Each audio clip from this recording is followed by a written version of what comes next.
મિત્રો, ગરમીઓમાં જેટલું તરબૂચ આપણને ખાવામાં ટેસ્ટી લાગે છે ને, એટલા જ આના બીજ આપણને ઇરિટેટ કરતા હોય છે.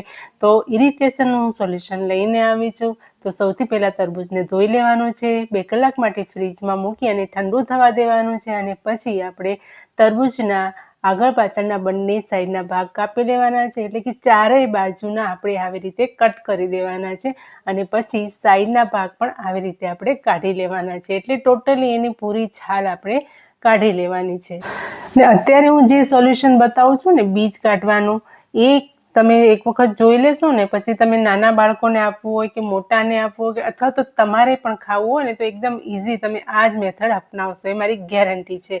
તો અહીંયા તરબૂચની પૂરી છાલ નીકળી ગઈ છે. હવે આપણે એને આવી રીતે સ્લાઈસ કરી લેવાની છે. તો અહીંયા તરબૂચની આપણે સ્લાઈસ કરીને તો તમે જોઈ શકો છો કે એક બાજુ તરબૂચના બીજ નથી દેખાતા અને એક બાજુ તરબૂચના બીજની લાઈન છે. તો જ્યાં લાઈન છે ને ત્યાંથી આપણે તરબૂચને આવી રીતે હાથથી જ કટ કરવાનું છે.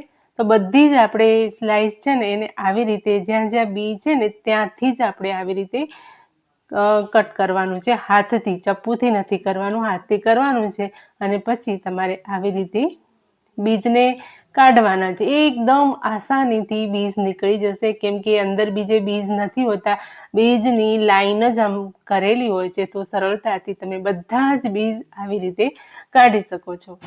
અને આ રીતે બીજ કાઢવાનો એક બીજો ફાયદો પણ છે કે આનામાં જે જ્યુસ નીકળતો હોય છે ને, રસ એનો આપણે ઘણી વખત કટ કરતા હોઈએ ત્યારે બીજ કાઢતી વખતે એનો રસ વધારે પડતો નીકળી જતો હોય છે. તો આવી રીતે તમે કરશો ને તો જરા એનો જ્યુસ નીકળશે નહીં અને સરસ એવું તમને જ્યુસ પણ મળી જશે અને બીજ પણ સરળતાથી નીકળી જશે.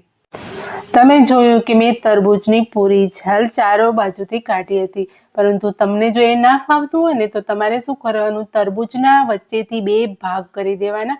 જેવી રીતે આપણે લીંબુના વચ્ચેથી 2 ભાગ કરીએ છીએ ને, એવી જ રીતે તરબૂચના વચ્ચેથી 2 ભાગ કરી અને પછી તમારે ચારે બાજુથી ચપ્પુની મદદથી છાલ કાઢવાની છે અને જે રીતે મેં બતાવ્યું એવી રીતે કટ કરવાનું છે. તો ગરમીઓની સિઝન છે તો વિડીયોને વધુમાં વધુ શેર કરો, વધુ લોકો જોડે પહોંચાડો. તરબૂચના નાના નાના કટકા કરીને પણ તમે તરબૂચને એન્જોય કરી શકો છો. તો આવી જ નવી નવી રેસીપીઓ માટે ચેનલને સબસ્ક્રાઈબ કરવાનું ભૂલતા નહીં.